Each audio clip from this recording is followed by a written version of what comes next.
Yes, buddies, it's Christmas Eve tonight. I just can't keep whacking my head. I can't believe it. Oh my god, even my phone fell. But anyway, it's Christmas Eve. I'm so bloody excited. This, guys, is the try not to fall in love with me challenge. What you saying? Do you want a grape?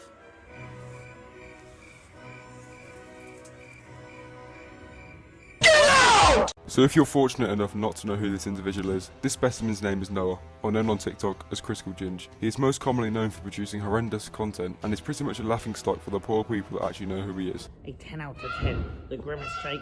You've done it again, Grimace. You've done it again. Anyway, have a good day, buddies, and get the Grimace shake if you can. Bruh. Today I'll be covering how on earth this guy gained any bit of relevancy, and the path that he took to gather over 13,000 followers. 2, 1, Happy New Year!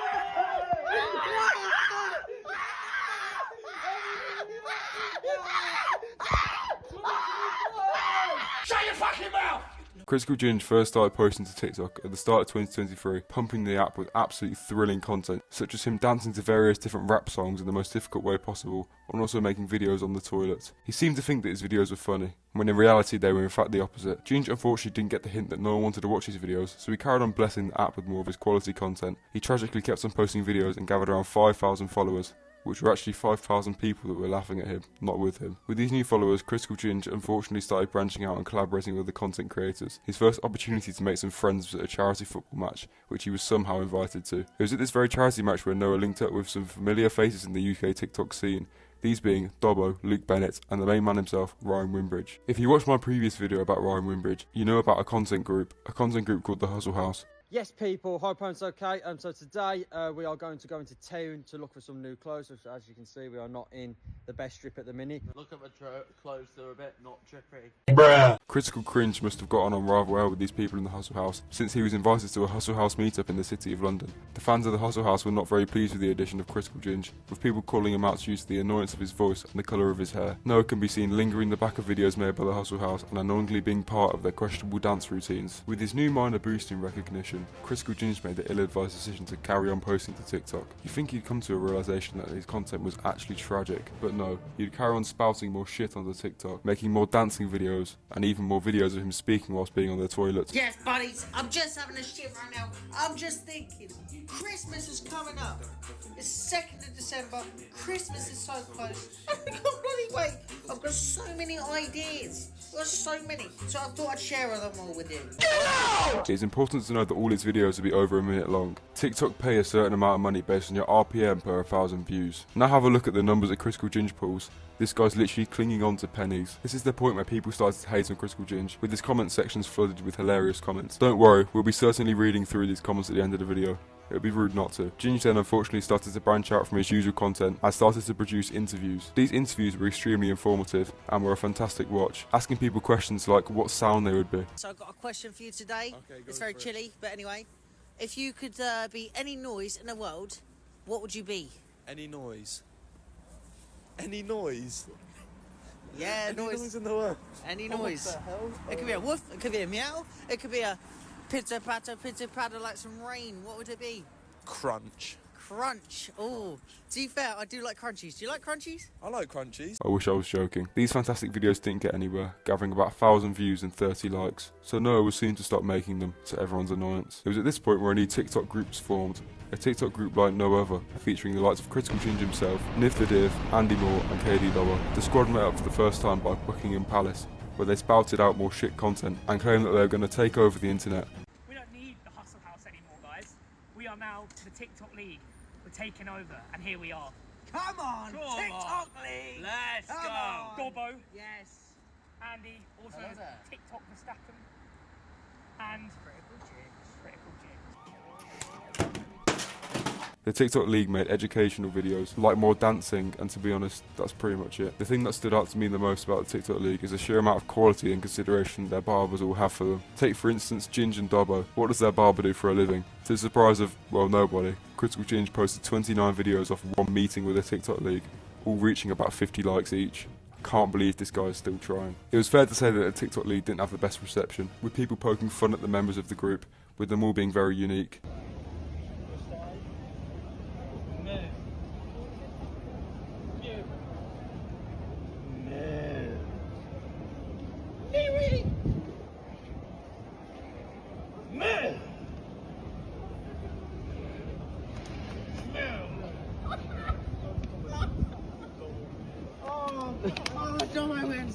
It was clear that Dobbo was a fan favourite, and no one was actually bothered about seeing more of Noah. This must be the reason why he only gained 500 followers from the TikTok League, and not because he's some adult with no testosterone. You must be thinking, what videos did he post after the TikTok League? The answer to that question is more fucking interviews and a moo off with Dobbo. Someone get this guy at a job centre. Ginge then again resorted back to posting his regular content, this being various videos stretched out into a minute long about pretty much anything. A video in particular which made me laugh, however, was a video where Noah asked his followers which famous person he looks like. As you know, no one takes this guy seriously, so you can imagine what the comments were saying. But I want to know, who do I look like?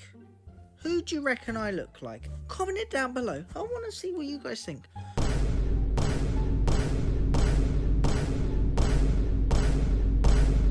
It was clear that his content wasn't going anywhere, so he decided to beg for the TikTok League to meet up again. The begging unfortunately worked, as the TikTok League account was sparked back up and back to producing low IQ and low quality content. I am outside my hotel room. Let's go and have a look and see what the hotel room looks like.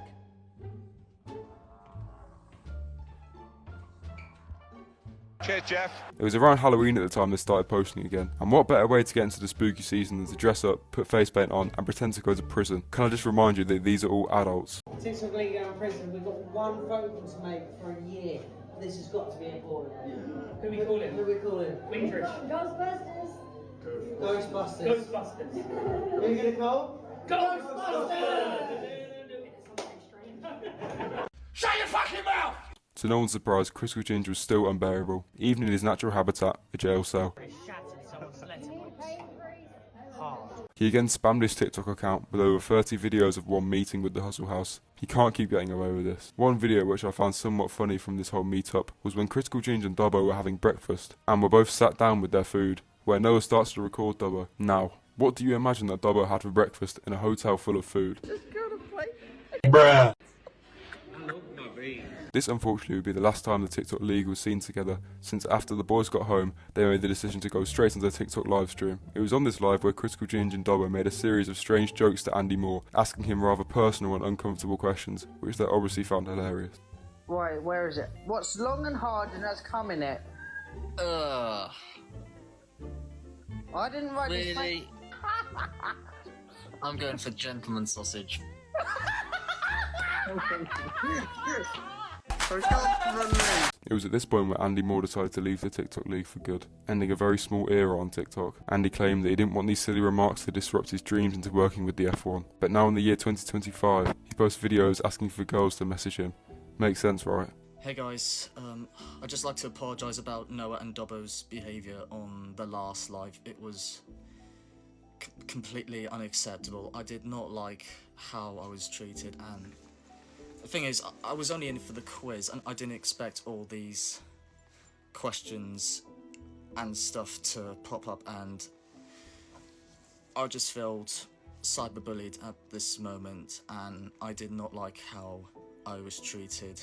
I'm going for gentleman sausage. He was in my house last night, and the house just set on fire. I really don't know what Critical Cringe expected from making these jokes to Andy, as it obviously knows what Andy is like and the further actions that he'd take. What I find funny about the whole situation is the sheer amount of crying from Noah's end that Andy left, and the amount of begging he'd do just to try and get Andy back. It was also at this point when Niv realised the absolute degenerates that he was dealing with and made the decision to also leave the TikTok League, since it wasn't going anywhere and he didn't want to be associated with people like these two. It was fair to say that Critical Cringe was even more upset and spent countless days posting about them. This video is a message to Andy and Niv. I've just been looking through my camera roll and through the old TikTok League drafts, and it makes me really miss them too, Andy and Niv especially. So please, I beg you guys, you should come back to the TikTok League. We'll have boogies together, we'll do all kinds of different stuff together, and it'll be the best time ever. employment? This was only going to mean that Noah was going to be more broke, and may have to face his fears of actually getting a job. What I found rather strange is that Noah carried on posting old TikTok videos with Niv and Andy, even though they'd agreed not to be associated with the TikTok League anymore. Another strange thing he does is comments on his own videos with the TikTok League account, which is weird because he's only making himself look like more of a mug. Notable things that he's done since then is somehow being re-invited to a charity football match where he's harassed more creators with his irritating lack of testosterone voice. He was also somehow invited to be in a Nico Omalana video where he was asked to pretend to be Angry Ginge. Angry Ginge was obviously not very happy with this, as he also found Noah unbearable due to the annoyance of his laugh. I don't know if he... Yeah. Wait, who laughed? Who just laughed then? It was Angry Ginge. Ginge, that laugh, you need to fix that, brother. Noah now only ever links up with Dobbo, which must be because Dobbo's not on this planet. It doesn't take a scientist to realise that their TikTok League is not coming back anytime soon, so Critical Ginge's days must be over. Noah does actually have a boxing fight coming up with some other melt who arguably posts worse content than Critical Ginge. If I had anything to say to Critical Ginge, it'd be drop the act of this guy trying to be on TikTok. For your sake, I really do hope it's an act, and stop speaking like you're on helium. Also remember that the videos of your face, of you being a melt, is going to be on the internet forever, so quit whilst you're ahead, Noah, and get a job.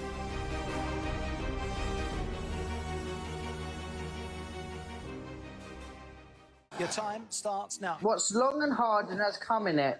I'm going for gentleman sausage. Oh dear.